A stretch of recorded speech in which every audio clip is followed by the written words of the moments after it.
Greetings and welcome. We are in sophomore English, and today our ambition is to work with two offerings, poetic in nature. The first will be the Levertov text, Variation on a Theme by Rilke, and then the second will be the Lucille Clifton poem, Blessing the Boats at St. Mary's. So let's now begin by identifying, first of all, the first of our two poems, Variation on Theme by Rilke. I will assume that you've already jotted down a couple of ideas or observations that are biographic in nature. Team Bers, we should point out for you that always on your annotations you want to mention one or two pieces of biographic information about our poets here.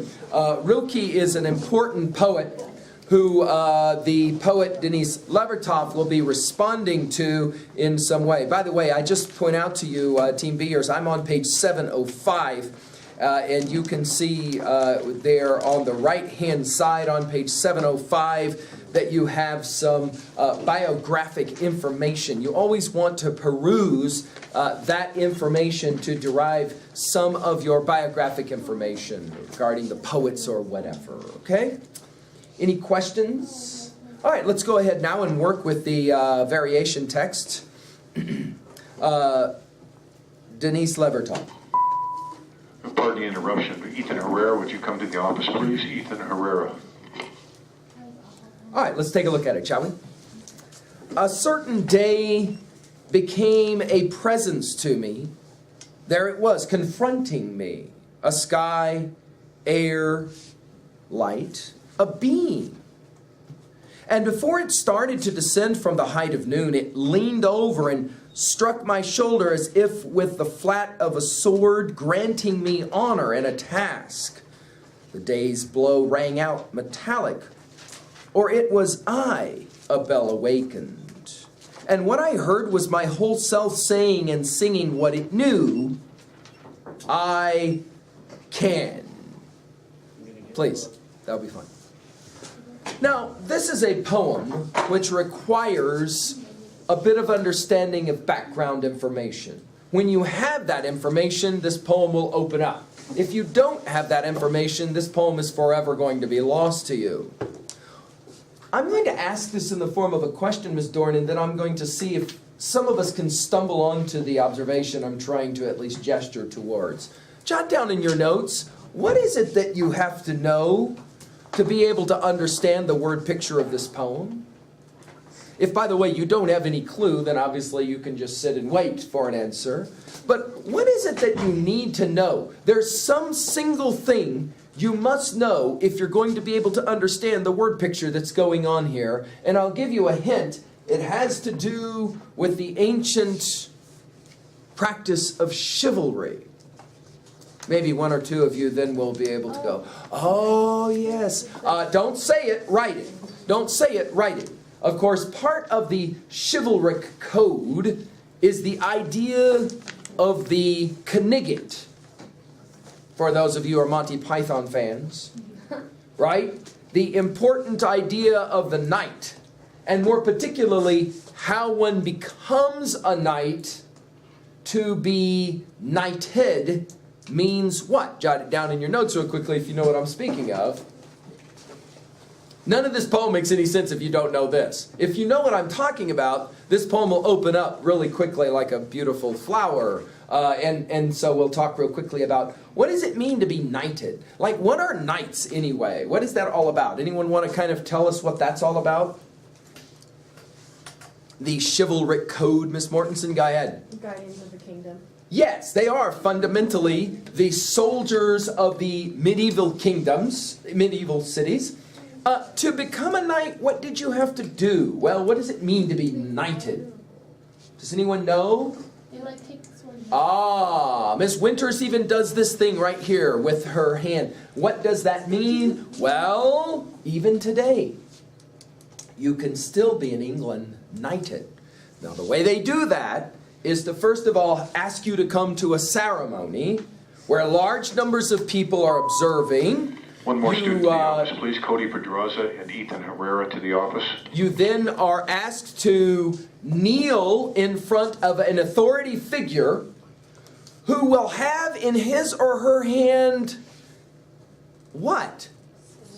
There must be a sword. That's how you're knighted, with a sword. You're not knighted with firearm, for example. Which is interesting because today in England you can be knighted, but they don't use the weaponry of the military. They use what we no longer use in the military, and yet always seem to be a sidearm in proper official garb, the sword, the long sword. And then that sword is touched on both shoulders and the top of the head. And through that process, the individual then is knighted. That is to say, what? What does it mean to be a knight? See, this is the next step in the process. If you don't understand this as part of the chivalric code, some of the poem is as well lost. Miss Barris, do you know what it means to be knighted? What does that mean? To be knighted means that you become a knight, but what does that mean? Yes, you are a defender. You must follow the code. The code must be followed. Keep going. To understand this poem, there's one element of the knight's code. Does anyone know? You must be given what? Does anyone know? You must be. You're given certain kinds of weaponry and you're given armor and all of that. But more importantly, you are given a mission. You are given a duty. You are given a calling. Of course, in the King Arthur motif, the most famous of these is the search, the quest for the what? The Grail, of course, of Cup of Christ. Yes, so you always have to have a quest. So if you are a knight, two things happen. One, you are knighted with the little sword thingy. Two, you are given a quest. Something that will define you as a knight. The quest is the word we use to describe this journey that usually must be taken. Physically, yes, but also, of course, we might say spiritually, a journey, etc., etc. Now, all of that must be known if this poem is going to make any meaning to us, okay?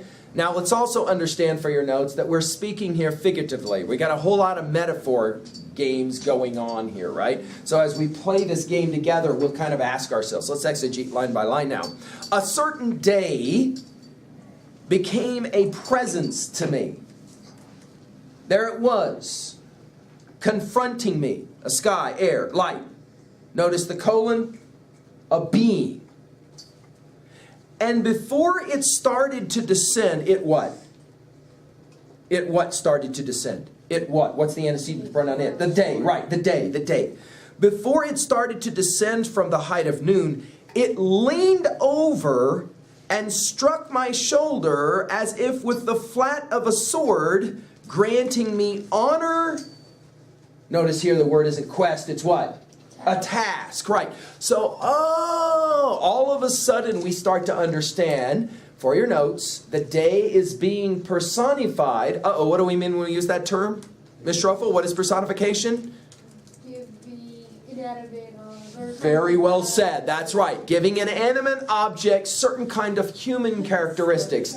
In this regards, the day is being personified as what?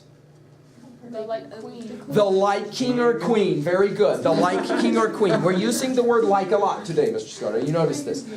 So the day is personified as the king or the queen with the sword. Right. Keep going. Granting me an honor and a task. The day's blow. What does that mean? Blow, rang out metallic. Right. When you touch the knight is wearing what? Like armor. Right, like armor. We're back to more likes. You said. So you wear a certain kind of armor, and then you have the sword is going to touch, right, and ring out metallic like, or it was I, a bell awakened. And what I heard was my whole self saying and singing what it knew I can. Now, if you don't understand the first part, the last part of the poem has absolutely no meaning. But once you understand that the day is being personified as the giver of the knightly task, the task of the night, the quest of the night, the poem ends with certain kinds of certainties. What, namely, is the certainty by the speaker of the poem? Can. Can what? Like motivation. Motivation like. I wrote that down. Like motivation. That was written, yes, all of a sudden we're beginning to identify the way sophomores usually like to speak with the word like, as often as like possible, like. Totally like. Like, totally awesome like. Okay, so Mr. McGee will now stop as Miss Winter says, why can't I speak without the word like? Like, why can't I speak without like? Really? Like, how can, it's so like obnoxious. Okay, Myers says, please stop now. Okay, I will like stop. Okay, Mr. Schroeder, like, I will stop, kind of like. Okay, so, we are now talking about variation on a theme by Rilke, and the question here for us is simply this. What is the message of this poem at 2A? Let's jot it down real quickly. Well, obviously, the final line of the poem, Ms. Costales is going to say, I can, but what does that mean? I mean, I can what? Like, what are we referencing here? To what degree is this poem a propedeutic? I don't know. Instructional, didactic. We're supposed to read this poem and get some message from this poem. Can you spell that word? What is the message of this poem? What is the didactic or instructional or propedeutic quality of this poem? What is it we're supposed to understand? And obviously it's contained right there in the final words of the poem, I can. But I can what? Ms. Costales, you want to take a stab at it? Mr. Miller seems to be wanting to help you as well. I was kind of thinking like, oh man. I was thinking like, almost as if Ms. Costales was saying, let's play the game of simile without simile. That is to say, like. It was, he can try. He who? Well, I'm assuming the speaker. The speaker of the poem, Can. male, female, no way to know, right, right. Is suddenly, I thought it was. it's like this task. We don't know what the task is. It's like a task. It's said It what is like a task? Okay. Quite literally what? It granted him a task. It and so what? now he can- It what? The day. The day. Very good. Notice Miss Costales starts to use her hands, looking almost Italian-like. The day, you see. Yes, the day. The day. What day? The spent day? Yeah. The spent day. Are we in the evening? No, it's like Ah, we would call it maybe the morning of the day. Right, the morning of the day. In other words, now we're working with word picture time. Each morning comes to us as, I'll not say like, to stay away from our comparative analyses of simile, but each day comes to us as what? Write it in your notes. Each day comes to us as what? Offering us a what? Waiting for a response. This poem suggests which should be an affirmation. See, the knight is offered a quest or a task. It is up to the knight to accept the task and then to perform the quest, the task.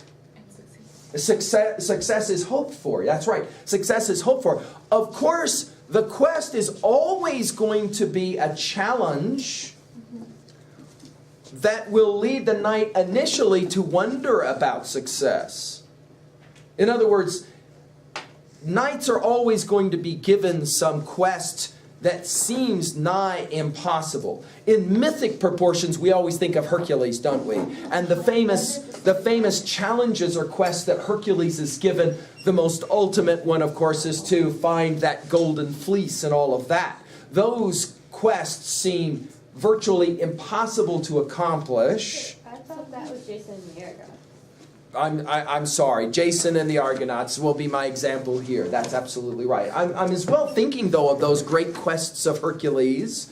Likewise, also those quests of Hercules are nigh impossible. You cannot imagine that you can do it. Our poem here suggesting, now to answer the question I was asking, our poem suggesting the day comes and offers us what? Opportunity? Opportunity. Let's write it down. This is a great way to understand this poem as propadure. The day comes to us offering us the opportunity of what?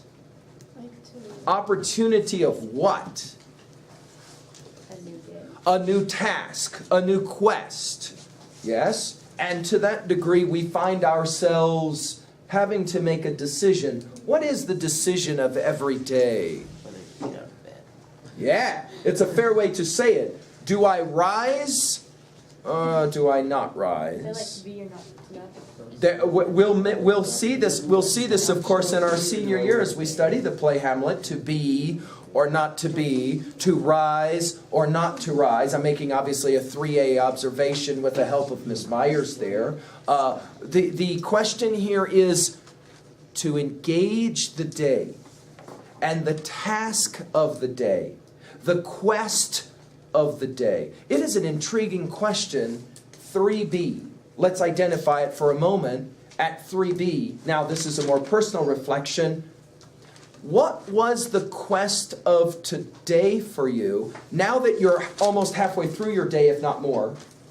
Can you identify, looking backwards, that there was a moment today that for you was the challenge, was the quest? Some of you will say it's coming later today.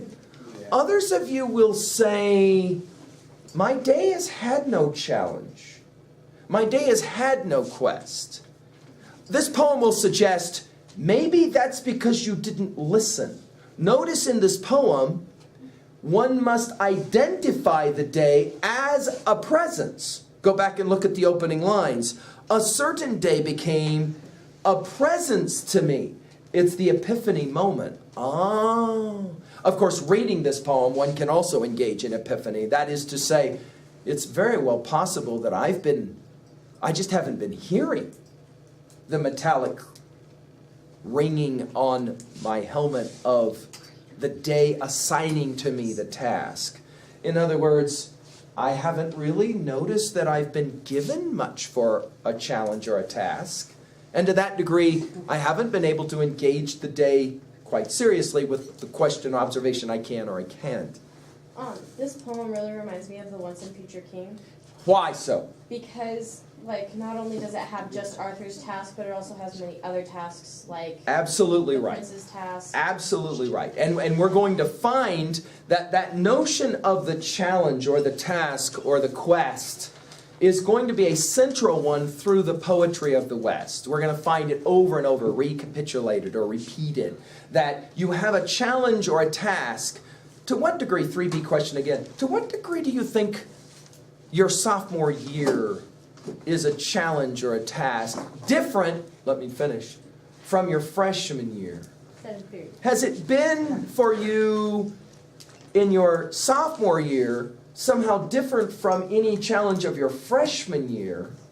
And then looking forward to some of your colleagues who are juniors and seniors, do you have a sense that the challenge becomes different in your junior year or even your senior year, or even upon graduating from high school, moving beyond high school, a different kind of challenge? Another question that's 3B. You needn't answer it now, but you might think of it. To what degree has your freshman year prepared you for the quest of your sophomore year? Socially, emotionally, academically, athletically, for those of you who engage in activities. To what degree are you expected to do more in your sophomore year than you were in your freshman year? See how that works? Okay. Maybe for some of you taking leadership roles as you are working within the organizations, the clubs, the activities that you're a part of. To what degree do you feel more pressure as you get older? Notice the final line of the poem resonates with the optimism or pessimism? Optimism that says what? I can do this. Yes, I will do this. I can do this. Question 3B in nature. To what degree is all of life defined by the willingness to say, I can? have we found a fundamental truth of our life. You have a choice day by day to determine to what degree you will meet your day with either optimism, yes, I can, or pessimism, no, I can't do that. That is far too difficult a task for me. You are giving me far too difficult a task a day. For some of us, the greatest challenge is maybe just getting out of bed in the morning. For others of us, the greatest task is before we go to bed at night to have derived at least one positive thing that we've been able to claim we accomplished. Play the game with yourself. Jot down on the paper in front of you. If you're afraid somebody's going to see it, you can draw a line through it or mark it out afterwards. What did you do yesterday with your day that you can qualify as something you're actually pleased about? Can you jot down one thing you did yesterday that for you, you can say, I'm actually quite happy with the success of that one thing? Can you mention anything? Some of you will say, I can't hardly remember what happened yesterday at all in my life. And of course, the great American writer Thoreau will say, isn't it time you maybe wake up? He will say it, we almost learn to reawaken and keep ourselves awake. He will say in Walden, lines we will study in more detail next year as juniors. Any final observations about the Levertov offering? Okay, let's go now to the Lucille Clifton poem on page 709, Blessing the Boats. This is another one of those poems that requires a certain bit of knowledge about life and certain things in life to be able to appreciate the poem. All right, let's take a look at this one, shall we? Blessing the Boats. Again, you should have your annotations now out in front of you for this one. Blessing the Boats at St. Mary's. May the tide that is entering even now, the lip of our understanding, carry you out beyond the face of fear. May you kiss the wind, then turn from it, certain that it will love your back. May you open your eyes to water, water waving forever, and may you, in your innocence, sail through this to that. Now, I should point out, this is not a poem we could probably give to most freshmen. Would you agree with me? They would look at a poem like this and they would immediately identify the impossible task of exegesis. What in heaven's name is this person saying? The next thing I would like to point out to you, and let's go back to it since we were there already, on page 705, go ahead and look at Lucille Clifton's biography real quickly, honoring heritage. Lucille Clifton's poetry honors African heritage and expresses optimism about life. Clifton is a professor of humanities at, this is important for the subtitle of the poem, St. Mary's College, which boasts a premier varsity sailing program. Yeah, see, now I realize I teach in the desert and in the mountains and the desert. So it's possible that some of my students have virtually no understanding about some of the references in poems and elsewhere to things marine and aquatic. Boats, for example, and the like. It's somewhat surprising when I tell my students that one of the top sports in many of our eastern seaboard universities is going to be rowing. Far more superior than ball sports. People will turn out by the thousands to watch people row their boat in competition. Of course, those athletes are some of our finest athletes in America. They are physical phenoms. It's a difficult project. Here, notice a varsity sailing program. Sailboat races there may have inspired Blessing the Boats. Now, let's take a look at this poem as again, a propedeutic, an attempt to try to teach us something. I want to start, though, at 2b. I'm going to ask you this question because I want you to begin to ask yourself this question as you do these kinds of annotations. It's simply this. What is missing? 2b, rhetoric. What is missing in this poem? Just start jotting down a few things at 2b. What is missing? And some of you will say, oh, it was kind of right there, I guess, in front of me the whole time, and I didn't really notice it. What is physically in this poem, what is missing? Anybody want to start throwing a few things out? Go ahead, Ms. Myers. Punctuation. There's all kinds of certain kinds of punctuations that's just missing here. Notice, no periods are available here. What else is missing? Good, keep going. No capital letters of any kind mentioned here as well. Only one stanza. All one stanza? It's like a running sentence, isn't it? Right? For us to read this appropriately, we have to read it several times to be able to understand where does one pause. Notice the word may begins on line 1, right? Then the 6th line, again the word may. But notice at line 9, instead of a new line constructing, beginning with the word may, notice, Miss Winters, rather there's a few spaces, extra spaces. Do you see it? So what exactly are you going to say at 2B about what you think Clifton's doing in this poem? Is this traditional? No, very much organic, isn't it, right? Very much experimental. She's playing games. Now, again, I'm pointing out for the few of you in here who want to take seriously the poetry in the competition for young authors, your sophomore poetry judges will look very carefully at form. When they see, for example, that you're attempting to do something experimental, they will reward that because they will recognize, this is, as we must assume of Clifton, intentional. In other words, there's a reason why this is happening. Can you take a guess? Why do you think that there's no capitals? Why do you think that there's no periods or commas? Why do you think that she would do that? Because it's like the water. Very interesting. Miss Carver says this is a poem about boats on water, and water has tendencies to kind of reflect and to move, to undulate, and to that degree, she's playing a game here with the language as it relates specifically to the subject. It is, I think, as good a guess as any that we can guess here. I mean, obviously we don't have a right answer to the question like this, correct? The poem now, in terms of its meaning. Notice this is a poem that's constructed with a series of may.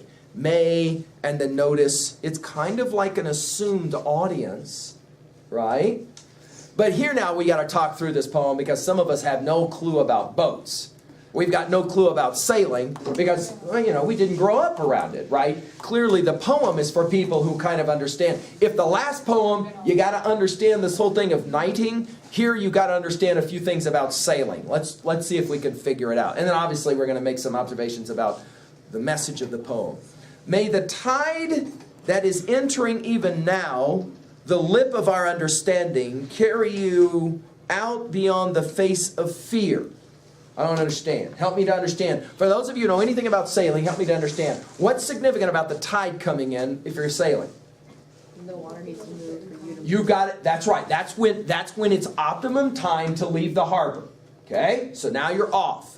Notice that right away, though, this lip of our understanding, carry you beyond the face of fear, immediately tells you we're working in, to some degree, metaphor. Many students of mine have pointed out that there are certain kinds of ceremonies where this poem could be very useful. Jot down one for yourself. What would be an ideal ceremony where an adult would be speaking to younger people and speak these words? What would be the most obvious for us as high school students? Clearly, this is a poem that's read often at graduation. Yes. Now, it doesn't make much sense to graduating students if they don't understand marine aquatic, sailing, right? I mean, it makes no sense to them. Look at the next one. May you kiss the wind, then turn from it certain that it will love your back.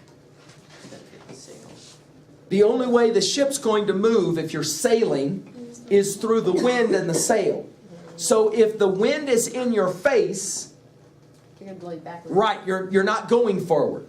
So notice, may you, go back, kiss the wind, but then be certain that the wind will ultimately be behind you, propelling you forward.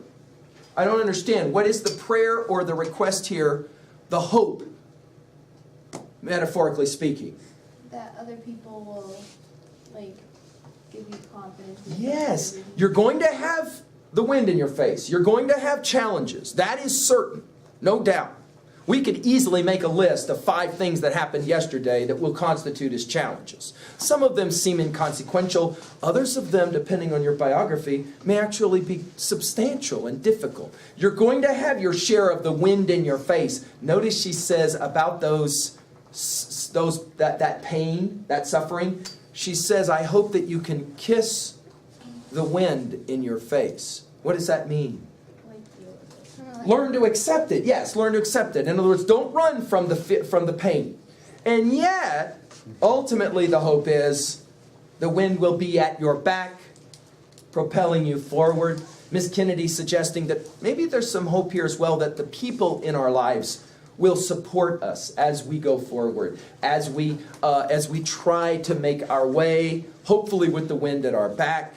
The third may happens on line 9. May you open your eyes to water waving forever, and may you in your innocence sail through this to that. Like life. We're back now to similes again. Like life. In what way is this poem suggesting that life is about sailing, a boat? You don't have a choice once you've left the harbor and the safety of the harbor. What's this about innocence? Before you leave the shelter of the harbor, you are innocent in that you are what? Safe, secure, provided, inexperienced. We think, of course, of those poor little 8th graders sitting over in middle school.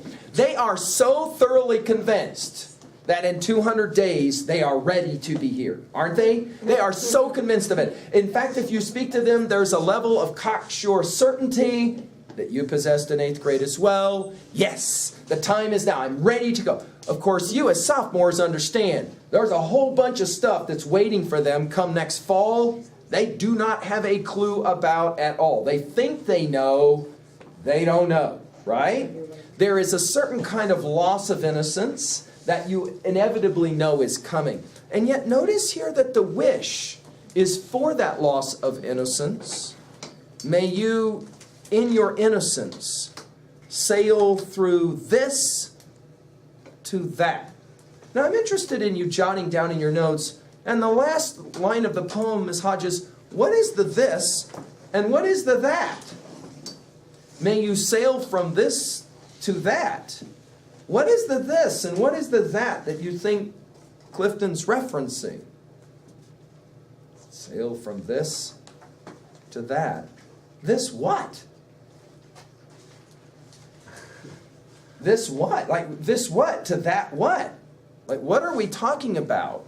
I would say like this would be like what you're going through. At We'll call it what? We'll call it what in terms of tenses? The present. Good. What is that? The future. This is a poetic way to say the future is coming. By the way, whether we want it or not, have you noticed this? The future is coming, whether we want it or not. I've had students that will say, I don't want to worry about high school, so I'm just going to fail school, or I'm going to drop out of school. But here's the problem. That, the future, is still coming. It's not like you can put it off. It's still coming. And because it's coming, she hopes that you make it through. Of course, the only way to get to that is to go through this. The only way you ever get to the future is through the present, and to that degree, technically speaking, you never get to the future, do you? The future is always this. You always just have this, don't you?